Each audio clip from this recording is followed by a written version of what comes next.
किस्मत वालों को मिलता है सच्चा प्यार। नमन न्यूयॉर्क अपने बिजनेस मीटिंग के लिए गया था और अब वहां का सारा काम खत्म करके आज इंडिया लौटा था। नमन मुंबई एयरपोर्ट पर इंतजार कर रहा था अपने ड्राइवर का, क्योंकि उसके ड्राइवर ने बोला था कि वो एयरपोर्ट पिक करने के लिए आने वाला है। काफी टाइम हो गया था लेकिन वो नहीं आया और ना ही उसका कॉल लग रहा था। कुछ देर बाद नमन का फोन भी स्विच ऑफ हो गया क्योंकि चार्ज नहीं था।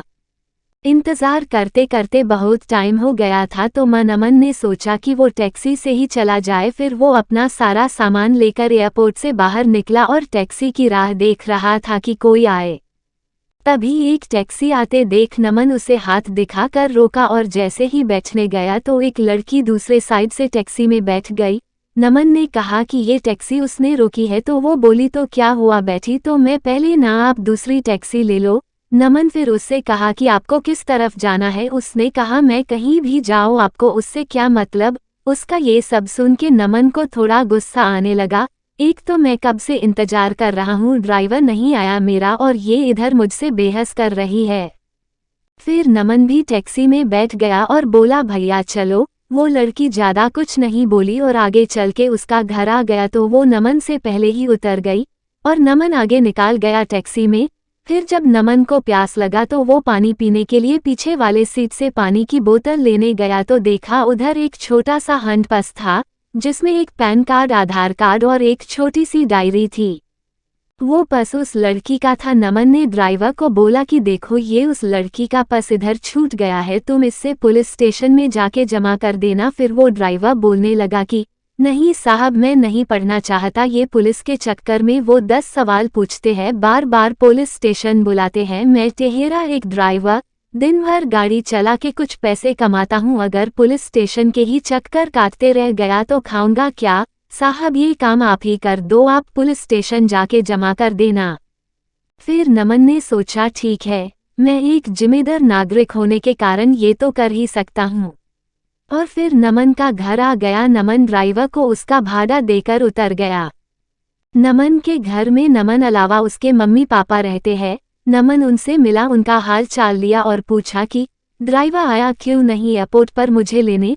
तो माँ ने बताया कि रास्ते में गाड़ी खराब हो गई तो उसने तुम्हें कॉल किया लेकिन तुम्हारा फ़ोन ऑफ था, तो उसने घर पर कॉल करके बताया कि वो गाड़ी ठीक करवाने के लिए जा रहा है। नमन ने कहा ठीक है और अपने कमरे में चला गया आराम करने। जब नमन शाम को सोकर उठा तो अपना कमरा ठीक करने में जुट गया जो कि बहुत बिखरा हुआ था। तभी नमन को वो उस लड़की का पर्स दिखा जो उससे गाड़ी में मिला था। नमन ने उसे खोला तो उसमें डायरी था, उसे निकाल के देखा। उसमें कुछ फ़ोन नंबर लिखे हुए थे। उसमें एक नाम था नीतू। नमन ने उस नंबर पर कॉल किया और उससे बोला कि मुझे एक पर्स मिला गाड़ी में जिसमें ये डायरी है, उसमें तुम्हारा नाम है और एक पैन कार्ड और आधार कार्ड भी है। उसने पूछा कि आधार कार्ड पर नाम क्या है।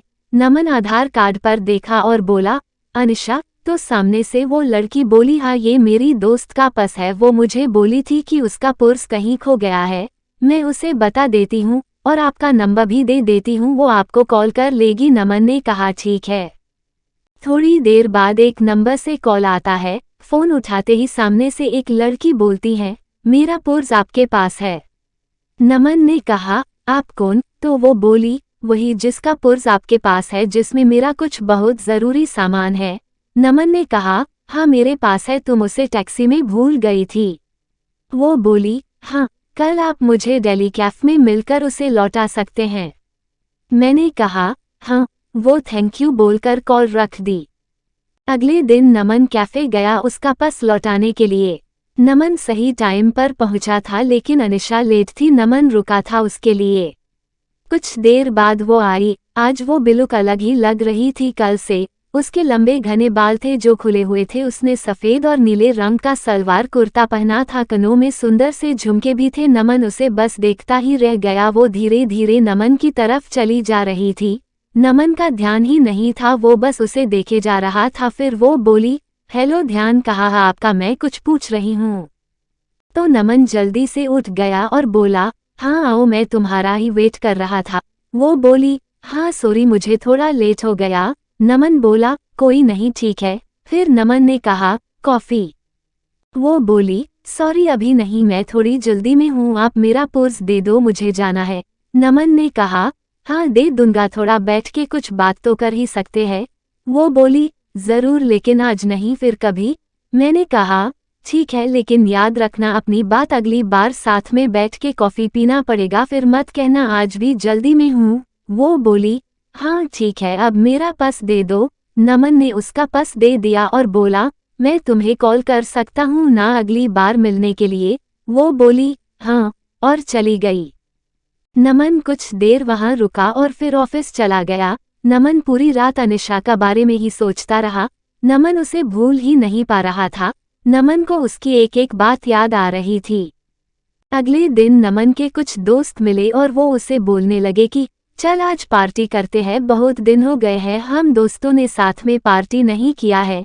नमन ने कहा, ठीक है सब चल रहे हैं तो मैं भी चलता हूँ। फिर वो 5 दोस्त एक क्लब में गए, सब वहां बहुत नाचे साथ में। फिर थोड़ा ड्रिंक भी किया, तभी नमन की नज़र एक लड़की पर गई जो लगातार बहुत ड्रिंक कर रही थी। नमन ने ध्यान से देखा तो वो और कोई नहीं अनिशा थी। आज वो बहुत ही अलग लग रही थी। कहाँ उस दिन जब वो नमन से मिली थी तो सलवार कुर्ते में आई थी और आज वो शॉर्ट स्कर्ट और टॉप में है और ड्रिंक कर रही है। नमन तो बिल्कुल ही चौंक गया उसे देखकर। नमन उसके पास जा ही रहा था उससे बात करने के लिए कि तब तक उसके दोस्त उसका हाथ पकड़ाकर डांस करने के लिए लेकर गए। नमन की नज़र अनिशा पर ही थी लेकिन थोड़ी ही देर में वो वहां से कहीं चली गई। फिर नमन ने उसे क्लब में इधर उधर ढूंढा लेकिन वो नहीं मिली। घर जाकर नमन उसे कॉल किया, वो कॉल भी नहीं उठा रही थी। नमन उसे बहुत बार कॉल किया लेकिन उसने नमन का एक भी कॉल का जवाब नहीं दिया। अगले दिन फिर नमन उसी टाइम पर क्लब गया ताकि अगर वो आज आई तो वो उधर ही उससे पूछ लेगा। नमन अंदर जाकर वेट कर रहा था लेकिन वो नहीं आई आज। फिर नमन ने उसे कॉल किया, इस बार उसने कॉल उठाया। कॉल उठाते ही नमन उससे पूछा, कहाँ हो तुम? वो बोली, क्यों क्या हुआ? मैंने उससे बोला कि कल मैंने तुम्हें क्लब में देखा था, तुम हद से ज्यादा ड्रिंक कर रही थी। क्या हुआ है? तुम्हें कोई किसी बात का टेंशन है क्या? वो बोली, नहीं, और कॉल कट कर दी। नमन फिर उसे कॉल लगाया तो उसने कॉल नहीं उठाया। इस बार नमन वहां से घर चला गया। घर आकर उसने अनिशा को मैसेज किया कि अगर तुम्हें कोई किसी बात का टेंशन है तो मुझे बता सकती हो। उसका कोई रिप्लाई नहीं आया। 2-3 दिन हो चुके थे, अभी तक अनिशा ने कुछ नहीं कहा था। नमन फिर अनिशा को कॉल किया, उसने कॉल उठाया। नमन ने बड़े आराम से बोला कि तुमने कुछ रिप्लाई नहीं दिया मेरे मैसेज का। वो चुप ही थी।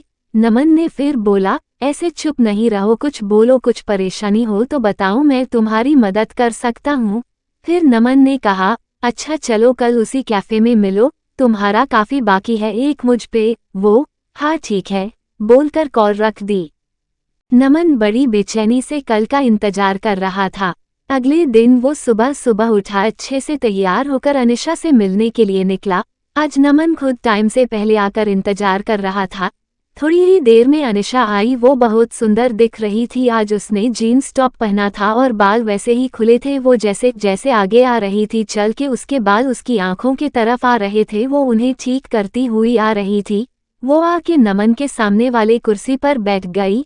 वो शांत थी। नमन ने पूछा, कॉफी? वो हौकी सी मुस्कुराहट के साथ बोली, हाँ। नमन ने वेटर को कॉफी के लिए बोला और अनिशा से बोला, चलो आप बताओ क्या बात है जिससे तुम परेशान हो। पहले तो वो कुछ नहीं बोल रही थी, फिर नमन ने कहा, बोलो कुछ। वो बोली कि मैं मुंबई में अकेले रहती हूँ, यहाँ मैं अपना करियर बनाने के लिए आई हूँ। ... उद्धरण चिन्ह। ये बोलते बोलते वो चुप हो गई। मैंने कहा, हाँ आगे बोलो, इसमें क्या हुआ? ये तो अच्छी बात है, तुम अपने करियर पे इतना ध्यान दे रही हो। फिर वो बोली, लेकिन अब नहीं हो पा रहा है, मेरा काम में बिल्कुल ध्यान नहीं रहता। मुझे अपने बॉस से बहुत बार अब डांट सुननी पड़ती है और उसने तो ये तक कह दिया है कि अगर ऐसा ही चलता रहा तो वो मुझे नौकरी से निकाल देगा। 2 महीने हो गए हैं मेरे इस वार्ताओं से, मुझे रोज डांट सुनी पड़ती है। मैंने उसे पूछा, ऐसा क्या हो गया है कि तुम इतनी परेशान रह रही हो? वो चुप हो गई फिर से। फिर थोड़ी देर बाद बोली, मुझे कैंसर हो गया है। ये सुनकर नमन घबरा गया। आगे वो बोलती रही, 2 महीने पहले मैंने चेकअप करवाया था तो डॉक्टर्स ने बोला कि मुझे कैंसर हो गया है, अभी सेकंड स्टेज पर है। ये सुनकर मैं तब से परेशान रहती हूँ कि कैसे मैं सब करूँगी, मेरा इस दुनिया में कोई नहीं है, बचपन से ही मैं अनाथ हूँ, बस कुछ ऑफिस के दोस्त है। मैं ये बात अपने ऑफिस में भी नहीं बता सकती कि अगर बॉस को पता चला तो वो मुझे कहीं नौकरी से निकाल ना दे। 3 महीने पहले ही मेरा प्रमोशन हुआ है, मुझे हेड ऑफ द डिपार्टमेंट बनाया है और ये सब हो गया, मैं अब क्या करूँ कुछ समझ नहीं आ रहा है। ये सब सुनकर नमन ने धीरे से उसका हाथ अपने हाथ में लिया और बोला, तुम अकेले नहीं हो, मैं तुम्हारे साथ हूँ।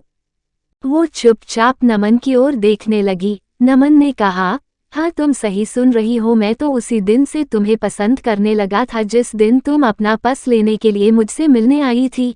ये सुनकर उसने अपना हाथ पीछे कर लिया। नमन ने पूछा, क्या हुआ, हाथ क्यों हटा लिया तुमने? वो बोली, नहीं ये सब ठीक नहीं है, मेरी जिंदगी का ही भरोसा नहीं है और मैं तुम्हें मेरे वजह से कोई परेशानी नहीं दे सकती। नमन उसे प्यार से समझाया कि नहीं, तुम मुझे कोई परेशानी नहीं दे रही हो, मैं तुम्हारा ध्यान रखना चाहता हूँ, तुम्हें अपनी जिंदगी का हिस्सा बनाना चाहता हूँ, मैं हमेशा तुम्हारे साथ रहूँगा, कभी तुम्हें अकेला नहीं छोड़ूंगा। वो बोली, नहीं तुम समझो, कल को पता नहीं मैं रहूं या ना रहूं, तुम क्यों खुद को किसी की परेशानी में डाल रहे हो।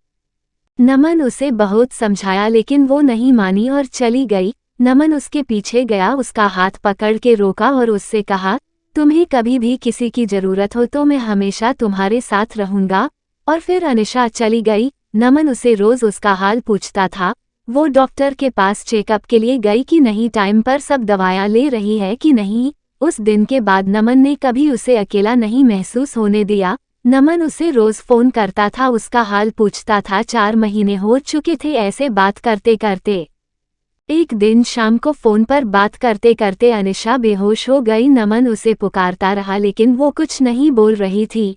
नमन तुरंत उसके घर जाने के लिए निकल गया। उधर पहुंचा तो देखा कि अनिशा के घर पर कोई नहीं था। फिर उसके पड़ोसियों से पूछा तो पता चला वो उसे हॉस्पिटल लेकर गए हैं। मैं तुरंत हॉस्पिटल पहुंचा, इंक्वायरी डेस्क पर उसके बारे में पता किया और उसके रूम के तरफ गया।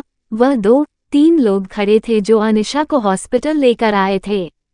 नमन उनसे पूछा कि क्या हुआ अनिशा को, तो वो बोले कि अनिशा अपने घर में बेहोश होके गिर गई थी। वो तो उसके घर का दरवाज़ा थोड़ा खुला था तो एक बच्चे को बॉल खेलते खेलते उसके घर में चला गई तो हमने जाकर देखा ये बेहोश पड़ी थी। अनिशा अकेले रहती है यह, तो हम उससे हॉस्पिटल लेकर आए। तभी आईसीयू से एक डॉक्टर बाहर आए और बोले अनिशा की हालत खराब है, हमें उसका ऑपरेशन करना पड़ेगा। नमन ने पूछा, ऑपरेशन के बाद अनिशा बिल्कुल ठीक हो जाएगी ना? डॉक्टर ने कहा, अभी कुछ बोल नहीं सकते। नमन ने कहा, डॉक्टर आप ऑपरेशन की तैयारी कर लीजिए और पैसे की कोई फिक्र ना करे। ये सुनकर डॉक्टर चले गए। पूरे 5 घंटे बाद ऑपरेशन रूम से डॉक्टर बाहर आए। नमन जल्दी से डॉक्टर के पास गया और पूछा, अनिशा कैसी है? डॉक्टर ने कहा, ऑपरेशन सक्सेसफुल हुआ, घबराने की बात नहीं है कुछ। नमन के जान में जान आई। उसने पूछा, क्या मैं अनिशा से मिल सकता हूँ? डॉक्टर ने कहा, अभी नहीं, कुछ देर बाद। नमन ने कहा, ठीक है। फिर नमन बाद में अनिशा से मिला। वो नमन को देखकर रोने लगी। नमन उसके पास बैठा था। उसने कहा कि बोला था माँ मैंने, मैं हमेशा तुम्हारे साथ रहूंगा। ये सुनकर अनिशा और रोने लगी। नमन उसे चुप कराया और कहा, अभी अभी तुम्हारा ऑपरेशन हुआ है, ऐसे में तुम्हें रोना नहीं चाहिए। हम दोनों बहुत देर तक एक दूसरे का हाथ पकड़ा कर बैठे थे। फिर वो दोनों घर आए। नमन उसका बहुत ध्यान रखता था। नमन ने अनिशा के बारे में अपने घर वालों को बता दिया था, तो अब वो अनिशा के साथ ही रहता था, उसका ध्यान रखता था। जब अनिशा पूरी तरह से ठीक हो गई, तब दोनों ने शादी कर ली और हमेशा के लिए दोनों एक साथ हो गए।